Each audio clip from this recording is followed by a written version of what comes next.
So hi guys, welcome to our new channel Think in Tech.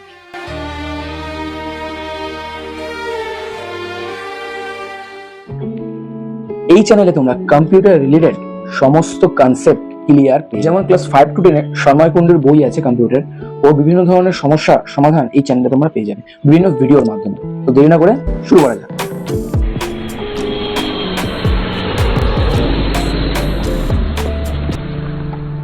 দেখো, অনেক ইউটিউবাররাই আছে তোমাদেরকে শেয়ার করবে, বলবে, কিন্তু এইটা বলবে না সঠিক নিয়মটা, যেগুলো জানার দরকার। তো আজকে আমি ল্যাপটপ বা কম্পিউটার নিয়ে সঠিক যে পন্থা, নিয়ম, ব্যবহারটা সেটা তোমাদের সাথে শেয়ার করে দেবো। প্রথমত তোমাদেরকে জানিয়ে রাখি, কম্পিউটার বা ল্যাপটপ শুধুমাত্র তখনই প্লাগ ইন করবে যখন তোমরা ব্যবহার করবে, বাকি টাইমে প্লাগ আউট করে রেখে দেবে। দ্বিতীয়ত, যাদের কাছে কম্পিউটার আছে বৃষ্টির সময় তারা কম্পিউটার কিন্তু চালাবে না, অল টাইম প্লাগ আউট করে রেখে দেবে শুধুমাত্র বৃষ্টির সময়। আর যাদের কাছে কম্পিউটার নেই, ল্যাপটপ আছে, তারা প্লাগ আউট করে ল্যাপটপ চালাবে, প্লাগ ইন করে কিন্তু ল্যাপটপ চালাবে না। কখনো ল্যাপটপ বা কম্পিউটার কর্ড দিয়ে চালাবে না। কর্ড জিনিসটা কি স্ক্রিনে দেওয়া আছে, কর্ড দিয়ে কোনোদিনও চালাবে না, কারণ কর্ডের যে 3 prong পাওয়ার প্লাগটা আছে, ওটা 3 prong হোক সেটা 2 prong হোক, বাট 3 prong আমরা জানি এটা বেসিক্যালি 3 prong পাওয়ার প্লাগটা যে আছে ওটা বিদ্যুৎ সঞ্চালনের রোধ পরিবাহিতা কম হয়, ঠিক আছে। তো এই জন্য কারেন্ট ফ্লোটা ডিসব্যালেন্স হয়, তো বিভিন্ন ধরনের সমস্যা আসতে পারে। যেমন বেসিক্যালি আমার এসেছিল ল্যাপটপে গ্রিন লাইন, কখনো কারো আসে, আমার গ্রিন লাইন এসেছিল, অনেকের আসে ব্লু লাইন, ব্ল্যাক লাইন চলে আসে। তো এটা থেকে দূর থাকবে। আমার হয়েছিল প্রবলেম, সেটা তোমাদের সাথে শেয়ার করলাম। একদম সেম থিওরি। এই যে 3 পিন প্লাগটা যে আছে, এটা দিয়ে কখনো কম্পিউটার বা ল্যাপটপ চালাবেন। সব থেকে বড় ব্যাপার একটা কি জানেন, আমাদের স্বাস্থ্যই সম্পদ। কেন এই কথাটা বললাম আমি বলে দিই। লাইট অফ করে, অনেকেই আছে লাইট অফ করে স্ক্রিন টাইম করে, লাইট অফ করে বা ছোট আলো জ্বালিয়ে কখনো ল্যাপটপ বা কম্পিউটার ইউজ করবেন না, কারণ আমাদের চোখে যে রেটিনা আছে এতে কিন্তু শুকিয়ে যেতে পারে। বলে দিই, কোনোদিনও এটা করবে না। লাইট জ্বালিয়ে ল্যাপটপ বা কম্পিউটার বা ফোন স্ক্রিন টাইম করবে। এরকমই কম্পিউটার সংক্রান্ত কিছু ভিডিও পাওয়ার জন্য আমার চ্যানেলটাকে এক্ষুনি সাবস্ক্রাইব করুন, তার সাথে বেল আইকনটা বাজিয়ে রাখবেন, কারণ আপনাদের বেল আইকনটা বাজালে আমার ব্রেনের বেল আইকন বেজে যাবে। আর তাছাড়া এই সমস্ত ভিডিও আপনার বন্ধুরা যদি না জেনে থাকে শেয়ার করে দেবে। কিছু সমস্যা থাকলে কমেন্ট করে জানাবেন, সেই সব কমেন্ট নিয়ে আমি পরবর্তীকালে আরো ভিডিও বানাবো। তোমরা দেখতে পাচ্ছ যে কম্পিউটার একদম এখন ঘুমন্ত অবস্থায় রয়েছে। তো আমরা এখন প্লাগ ইন করতে চলেছি, কারণ ওপেন করে তোমাদের দেখাবো। অন করবো,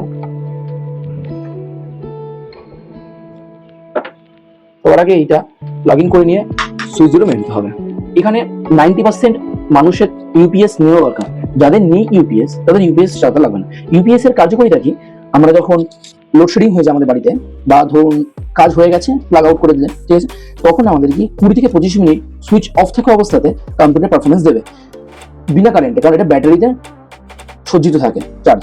এবার যাদের ইউপিএস আছে তারা ইউপিএস আগে অন করে নিয়ে তারপর সিপিইউ অন করবেন। তো তারপর আমরা এটাকে তুলে দেবো। সবার বাড়িতে আশা করি কাপড় দিয়ে চাপা দেওয়া থাকে। কিছু সময় অপেক্ষা করে নিতে হবে, এটা লোডিং হচ্ছে।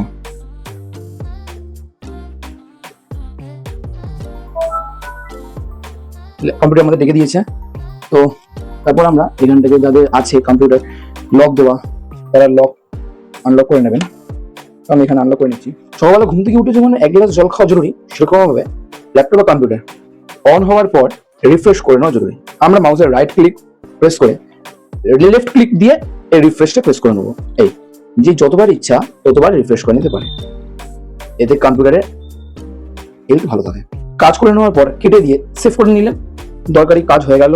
কেটে দেওয়ার পর 3-4 বার এরকম ভাবে, প্রথমে যেমন রিফ্রেশ মেরেছিলেন ওরকম ভাবে রিফ্রেশ মেরে নিতে হবে। রিফ্রেশ মেরে নিয়ে এখানে যে আছে স্টার্ট মেনুতে গিয়ে পাওয়ার বাটন শাটডাউন করতে পারেন। যাদের বাড়িতে শাটডাউন করে নেবেন। যাদের বাড়িতে ইউপিএস আছে তারা অবশ্যই শাটডাউন করে নেওয়ার পর ইউপিএস অফ করবেন, তারপরে সিপিইউ অফ করে দেবেন। শাটডাউন করে নেওয়ার পরে যদি ইউপিএস অন থাকে তবে কিছু সেকেন্ড এটার যে আরজিবি লাইট হয় এটা অন থাকবে, এটা অন থাকবে কিছু সেকেন্ড। তারপরে সিপিইউর যে আমাদের পাওয়ার বাটনটা আছে, লাইট দুটো, এই দুটো বাটন মানে লাইটও অন থাকবে। তো ওটা অফ হয়ে যাওয়ার পর আমরা এখান থেকে প্লাগ আউট করে দেবো। সুইচ অফ করবো, সুইচ অফ করে প্লাগ আউট করে রেখে দেবো। ভিডিওটা যদি আপনাদের মনে হয় ভালো লেগেছে, আপনাদের সাহায্য করেছে, তাহলে একটা লাইক দিয়ে যাবেন। আর আজকের জন্য এটুকুই, টাটা।